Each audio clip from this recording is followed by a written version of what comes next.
ಇದು ನನ್ನ ನಾಯಿ ಕೋಕೋ. ಈಗ ಪುತ್ತೂರು ಕಡೆಯಿಂದ ಮಂಗಳೂರಿಗೆ ಒಂದು ಡೇ ಔಟ್ಗೆ ಹೊರಡೋಣ.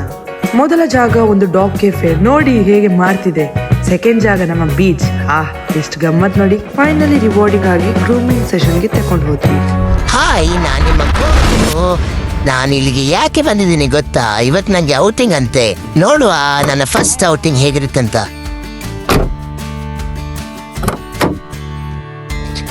ಅಯ್ಯೋ ಪಾಪ, ನನ್ನ ಅಣ್ಣ ಡ್ಯಾಶನ್ ನೋಡಿ ಅಲ್ಲಿ.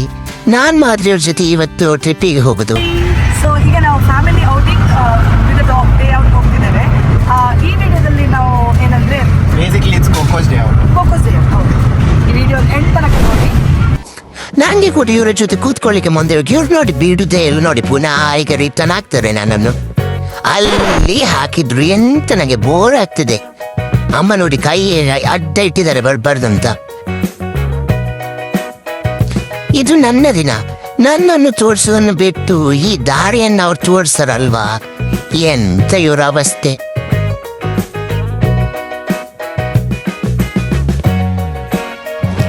ನಂಗೆ ಸ್ವಲ್ಪ ಉಂಟಲ್ಲ ಅದು ಆಗಿತ್ತು. ಸೊ ನಂಗೆ ಈಗ ಕೆಳಗೆ ಬಿಟ್ಟಿದ್ದಾರೆ. ಜರ್ನಿ ಸ್ವಲ್ಪ ಸ್ಪ್ಲಿಟ್ ಮಾಡಬೇಕು ಯಾವುದು ನಾಯಿಗಳಿಗೆ. ನಾವು ಪುತ್ತೂರಿನ ಮಂಗಳೂರಿಗೆ ಹೋಗ್ತಿದ್ದೇವೆ, ಯಾಕಂದರೆ ಇಷ್ಟು ಜರ್ನಿಯಲ್ಲಿ ಅವರಿಗೆ ಸ್ವಲ್ಪ ಡಿಹೈಡ್ರೇಷನ್ ಹಾಗೆಲ್ಲ ಇರುತ್ತಲ್ವ. ಫೈನಲಿ ನಾವು ತಲುಪಿದ್ವಿ. ಎಲ್ಲಿ ಅಂದ್ರೆ K9 ರೆಸ್ಟೋರೆಂಟ್. ನಂಗೆ ಬಿಡಿ, ನಾನ್ ಬರಲ್ಲ, ನೀವು ಇಲ್ಲಿಗೆಲ್ಲ ಕರ್ಕೊಂಡು ಬರ್ತೀರ ಅಂತ ನಂಗೆ ಗೊತ್ತಿರಲಿಲ್ಲ.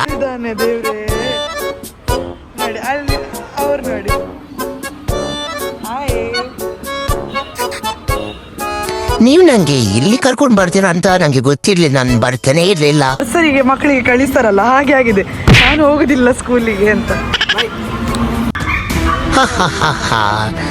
ನಾನು ಹೀರೋ ಕಾಣಬೇಕು. ಎಲ್ಲ ನಾಯಿಗಳು ನನ್ನ ಸುತ್ತಮುತ್ತಲು ನೋಡಿ.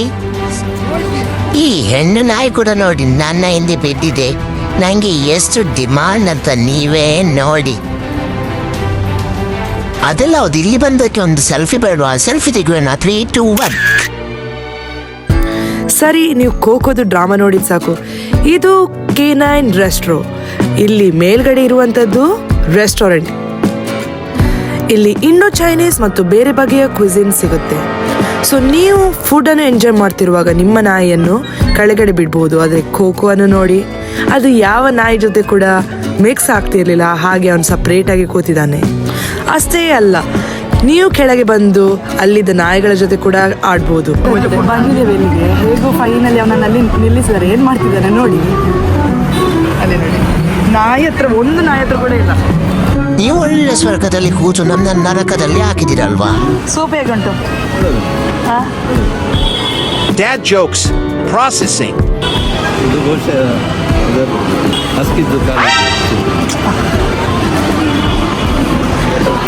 ಇಲ್ಲಿಂದ ನಾವು ಕೋಕೋವನ್ನು ಪಿಕ್ ಮಾಡಿದ್ವಿ ಮತ್ತೆ ಬೀಚ್ ಕಡೆಗೆ ಹೊರಟ್ವಿ. ಸ್ವಲ್ಪ ಸಮಾಧಾನದಲ್ಲಿ ಕೂತಿದ್ದಾನೆ, ಯಾಕಂದ್ರೆ ಈ ನಾಯಿಗಳ ಹತ್ರ ಬೇರೆ ನಾಯಿ ಜೊತೆಗೆ ಮಿಕ್ಸ್ ಹಾಕೊಂಡು ಅಭ್ಯಾಸ ಇಲ್ಲ. ಫಸ್ಟ್ ಟೈಮ್ ಇಷ್ಟು ನಾಯಿಗಳನ್ನು ನೋಡಿ ಅವನು ಫುಲ್ ಹೆದರು ಬಿಟ್ಟಿದ್ದಾನೆ.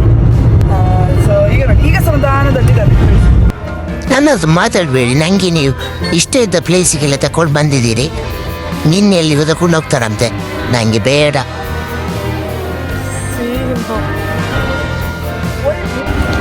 ನೋಡಿ, ಎಲ್ಲರೂ ರೆಡಿ ಆಗಿದ್ದಾರೆ. ಎಲ್ಲಿಗೆ ಬಂದಿದ್ದೇವೆ ಅಂದರೆ ನಾವು ತಣ್ಣೀರ್ ಬಾವಿ ಟ್ರೀ ಪಾರ್ಕಿಗೆ ಬಂದಿದ್ದೇವೆ. ಇಲ್ಲಿ ಡಾಗ್ಸನ್ನು ಅಲೌ ಮಾಡ್ತಾರೆ. ತಣ್ಣೀರ್ ಬಾವಿ ಟ್ರೀ ಪಾರ್ಕ್, ಇಲ್ಲಿ ಎಂಟ್ರಿ ಫೀ ತಗೊಳ್ಬೇಕು. ಎಷ್ಟಿದೆ? ಇಲ್ಲಿಗೆ ಬರುವಾಗ ಮಾತ್ರ ಕ್ಯಾಶ್ ತಗೊಂಡು ಬನ್ನಿ, ಇಲ್ಲಿ ಫೋನ್ಪೇ ಇಲ್ಲ ಅಂತಾರೆ. ಸೊ ಕ್ಯಾಶನ್ನು ತಗೊಂಡು ಬನ್ನಿ. ಈಗ ನಾವು ಬಂದಿದ್ದೇವೆ ತಣ್ಣೀರ್ ಬಾವಿ ಟ್ರೀ ಪಾರ್ಕ್ ಒಳಗಡೆ. ಇಂಟರ್ವ್ಯೂವಿಂಗ್ ನಾವು ಅದರೊಳಗಡೆ ಒಂದು ಸಣ್ಣದಾದ ಒಂದು ಕುಟೀರ ಇತ್ತು. ಸೊ ಅಲ್ಲಿ ನಾವು ಫ್ಯಾಮಿಲಿ ಜೊತೆ ಸ್ವಲ್ಪ ಗಮ್ಮತ್ ಮಾಡ್ತಾ ಮಧ್ಯಾಹ್ನದ ಹೊತ್ತಿಗೆ ಸ್ವಲ್ಪ ಅಲ್ಲಿ ರೆಸ್ಟ್ ತಗೊಂಡು ಆಮೇಲೆ ನಾವು ಟ್ರೀ ಪಾರ್ಕ್ ಮತ್ತು ಬೀಚ್ ಕಡೆಗೆ ಹೊರಟ್ವಿ.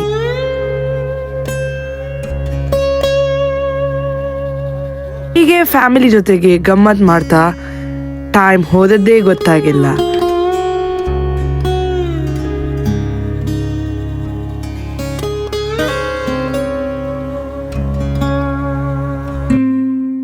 ಬೇವಿನ ಎಲೆ, ಇದರಿಂದ ಆಟಿ ತಿಂಗಳಲ್ಲಿ ಅಂದರೆ ಮಳೆಗಾಲದ ಸಮಯದಲ್ಲಿ ಒಂದು ವಿಶಿಷ್ಟವಾದ ಭಾಗವನ್ನು ಪತ್ರೊಡ್ ಅಂತ ಹೇಳ್ತಾರಲ್ವಮ್ಮ. ಇಲ್ಲಿ ಪಾರ್ಕ್ ಇದೆ ನೋಡಿ. ನಮ್ಮವನು ಹೋಗ್ತಿದ್ದಾನೆ ಬೀಚಿಗೆ, ಸೀದಾ ಹೋಗದೆ ಬೀಚಿಗೆ ಡೈರೆಕ್ಟ್. ಹೇಗೂ ನಾವು ಬೀಚಿಗೆ ತಲುಪಿದ್ವಿ. ಆದರೆ ನೋಡಿ ಎಷ್ಟು ಬೀದಿ ನಾಯಿಗಳು. ಇದನ್ನು ನೋಡಿ ನನಗೆ ಸ್ವಲ್ಪ ಬೇಜಾರಾಯ್ತು, ಯಾಕಂದರೆ ಇವನಿಗೆ ಆಡಿಸ್ಲಿಕ್ಕಂತ ಬೀಚಿಗೆ ತಂದದ್ದು. ಆದರೆ ಯಾವುದೂ ರಿಗ್ರೆಟ್ ಇಲ್ಲ, ಯಾಕಂದರೆ ಫ್ಯಾಮಿಲಿ ಜೊತೆಗೆ ಟೈಮ್ ಸ್ಪೆಂಡ್ ಮಾಡಿದಾಗಾಯಿತು, ಕೋಕೋನಿಗೆ ಬೀಚ್ ನೋಡಿದಾಗಾಯಿತು. ಇಲ್ಲಿಗೆ ತಂದಿದ್ದಾರೆ. ಇಲ್ಲಿ ಕೂಡ ನಾಯಿಗಳೇ ಇರುವುದು. ಆಗು ಹೋದದ್ದು ಅಲ್ಲಿ ಕೂಡ ನಾಯಿಗಳು, ಇಲ್ಲಿ ಕೂಡ ನಾಯಿಗಳು. ಅಲ್ಲಿ ಜಾತಿಯ ನಾಯಿಗಳು, ಇಲ್ಲಿ ಬೀದಿಯ ನಾಯಿಗಳು. ಎಲ್ಲಿ ನೋಡಿದ್ರು ನಾಯಿಗಳೇ. ಆ ಟ್ರೀ ಹೌಸ್ ಪಾರ್ಕಲ್ಲೇ ಒಂದು ಪಾರ್ಕ್ ಇದೆ. ಸೊ ಅಲ್ಲಿ ಸಿಮೆಂಟಿಂದ ಮಾಡಿದಂಥ ಜಾರ್ಬಂಡಿ ಕೂಡ ಇದೆ. ಸೊ ಕೋಕೋ ನೋಡಿ ತುಂಬ ಅದರಲ್ಲಿ ಎಂಜಾಯ್ ಮಾಡಿದ. ಸೊ ಈಗ ನಾವು ರಿಟರ್ನ್ ಹೋಗ್ತಿದ್ದೇವೆ. ತುಂಬ ಸೆಕೆ ಇದೆ. ಮಕ್ಕಳಿಗೆ ಇಲ್ಲಿ ಬಿಡ್ಲಿಕ್ಕೆ ಆಗ್ತಿಲ್ಲ, ಯಾಕಂದರೆ ನಾನು ಎಕ್ಸ್ಪೆಕ್ಟೇಷನಲ್ಲಿ ಬಂದದ್ದು ಬೀಚಲ್ಲಿ ಬಿಟ್ಟು ಆಡ್ತಾನೆ ಹಾಗೆ ಹೇಗೆ ಅಂತ. ಆದರೆ ಎಲ್ಲಿ ನೋಡಿದ್ರು ಸ್ಟ್ರೀಟ್. ಅಲ್ಲಿಂದ ಸ್ವಲ್ಪ ಏನಾದರೂ ತಿನ್ನುವ ಅಂತ ಹೋಗಿದ್ದೆವು. ಸೊ ಹೋದಾಗ ನಮಗೆ ಸಿಕ್ಕಿದ್ಯಾರು ನೋಡಿ. ಅನ್ಎಕ್ಸ್ಪೆಕ್ಟೆಡ್ ಮೀಟ್ ಅಂದರೆ ಹೀಗಿರ್ಬೇಕಲ್ವಾ. ನಿನ್ನೆ ಸಿಕ್ಕಿದ್ಲು ಇವಳು, ಮನೆಗೆ ಬಂದಿದ್ದು. ಇವತ್ತು ನೋಡಿ ಬೀಚಿಗೆ ಕದ್ದು ಬಂದದ್ದು. ಹೀಗಿತ್ತು ಅನುಭವ ಇಂಡಿಯಾದಲ್ಲಿ. ತುಂಬ ಸೆಕೆ ಆಗ್ತಾ ಉಂಟು ನೋಡಿ. ಹೀಗೆ ನಾವು ಬೀಚ್ ಕಡೆಯಿಂದ ನಮ್ಮ ಥರ್ಡ್ ಸ್ಪಾಟಿಗೆ ಹೊರಟ್ವಿ.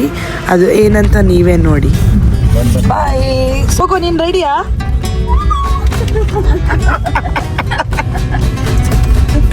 ಗ್ರೂಮಿಂಗಿಗೆ ರೆಡಿ. ಇವನಿಗೆ ಎಲ್ಲಿ ಅಂದರೆ ಆಗ K9 ರೆಸ್ಟೋ ಇದೆಲ್ಲ, ಅಲ್ಲೇ ಒಂದು ಗ್ರೂಮಿಂಗ್ ಇದೆ, ಅಲ್ಲಿಗೆ ಪುನಃ ತಂದಿದ್ದೇವೆ. ಇವನಿಗೆ ಟೆನ್ಷನ್ ಆಗಿ ಹೋಗಿದೆ ಈಗ.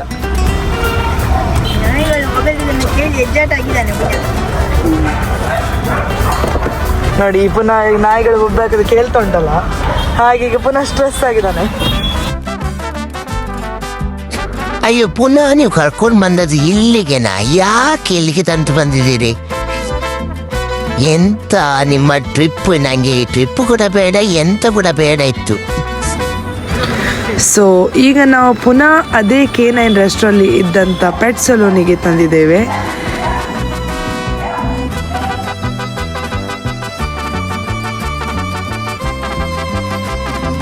ಸೊ ಅವನಿಗೆ ಸ್ವಲ್ಪ ಗ್ರೂಮಿಂಗ್ ಸೆಷನ್, ಸ್ವಲ್ಪ ಬಾತ್, ಸ್ಪಾ ಎಲ್ಲ ಕೊಡುವ ಅಂತ ಇಲ್ಲಿಗೆ ತಂದಿದ್ದೇವೆ.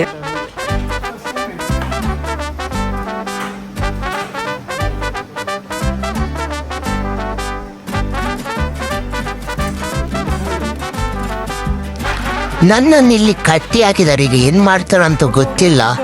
ಓ, ನನ್ನ ನೇಲ್ಸ್ ಅನ್ನು ತೆಗಿತಿದ್ದಾರೆ. ತೆಗಿಲಿ ನೇಲ್ಸ್ ಅಂತ ತೆಗಿತಿದ್ದಾರೆ, ಪರವಾಗಿಲ್ಲ.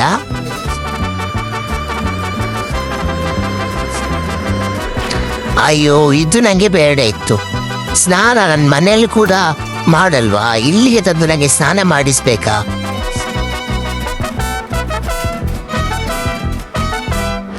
ವಾವ್, ತುಂಬಾ ಚೆನ್ನಾಗಿ ಸ್ಮೆಲ್ ಬರ್ತಿದೆ. ಹಾಕ್ಲಿ. ಇದು ತುಂಬಾ ಚೆನ್ನಾಗಿದೆ. ಸ್ವಲ್ಪ ಫ್ರೆಶ್ ಆಯ್ತು ನಂಗೆ.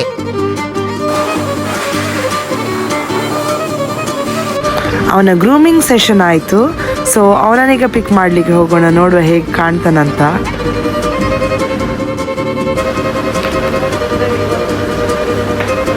ವಾವ್, ತುಂಬ ಚೆನ್ನಾಗಿ ಸ್ಮೆಲ್ ಬರ್ತಿದ್ದ. ಹಾಗೆ ನೋಡಿ, ಅವನಿಗೆ ಕುತ್ತಿಗೆಯಲ್ಲಿ ಒಂದು ಸಣ್ಣ ಬೋ ಕೂಡ ಕೊಟ್ಟಿದ್ದಾರೆ. ತುಂಬ ಕ್ಯೂಟಾಗಿ, ತುಂಬ ಫ್ಲಫಿ ಕಾಣ್ತಿದ್ದ.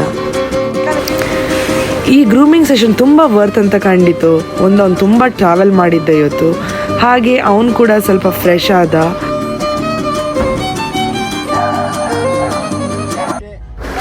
ಆನ್ ದ ವೇ ಕೂಡ ಅವನದು ಸದ್ದೇ ಇರಲಿಲ್ಲ. ಸೈಲೆಂಟ್ ಆಗಿ ಮತ್ತೆ ಮಲಗಿಕೊಂಡ. ಸೊ ಈ ಗ್ರೂಮಿಂಗ್ ಸೆಷನ್ ತುಂಬ ವರ್ತ್ ಅಂತ ನಮಗೆ ಅನಿಸಿತು. ಇವತ್ತಿನ ಔಟಿಂಗ್ ಸಕ್ಸಸ್ಫುಲ್. ಅಂದರೆ ಸಣ್ಣದು, ಅವನಿಗೆ ಖುಷಿಯಾಗಿರ್ಬೋದು. ತುಂಬ ಸ್ಟ್ರೆಸ್ಫುಲ್ ಆದ ಫಸ್ಟಿಗೆ, ಈಗ ಸ್ವಲ್ಪ ಕಾಮ್ ಡೌನ್ ಆದ. ಸರಿ, ಈಗ ನಾವು ಹೋಗ್ತಿದ್ದೇವೆ. ನಿಮಗೆ ಈ ವಿಡಿಯೋ ಇಷ್ಟ ಆಯ್ತು ಅಂತ ಅನಿಸ್ತೇವೆ. ಒಮ್ಮೆ ಹೇಗಿತ್ತು ಇವತ್ತಿನ ಡೇ? ಎಂಜಾಯ್ ಮಾಡಿದ್ದೇವೆ. ಡ್ಯಾಡಿ, ಹೇಗಿತ್ತು ಇವತ್ತಿನ ಡೇ? ಇವತ್ತಿನ ಡೇಯಲ್ಲಿ ಇಡೀ ಖೋಖೋ ಎಂಜಾಯ್ ಮಾಡಿದ್ದು, ಖೋಖೋಸ್ ಡೇ. ಇದನ್ನೆಲ್ಲರೂ ನೀವು ನೋಡಿ ಶೇರ್ ಮಾಡಿ ಮತ್ತು ಒಬ್ರಿಗೊಬ್ರಿಗೆ ಶೇರ್ ಮಾಡಿ Subscribe. ನಿಮ್ಮ ನಾಯಿಗೆ ಸ್ವಲ್ಪ ಕಿರಿಕಿರಿ ಮಾಡಿ. ಲೈಕ್ ಬಟನ್ ಒತ್ತಿ ಸಬ್ಸ್ಕ್ರೈಬ್ ಮಾಡಿ. ನಿಮ್ಗೆಲ್ರಿಗೂ ಇಷ್ಟ ಆಯ್ತು ಅಂತ ಅನಿಸ್ತೇವೆ. ನಮ್ಮ ಕಡೆಯಿಂದ ನಿಮಗೆ ಬಾಯ್ ಹೇಳ್ತಾ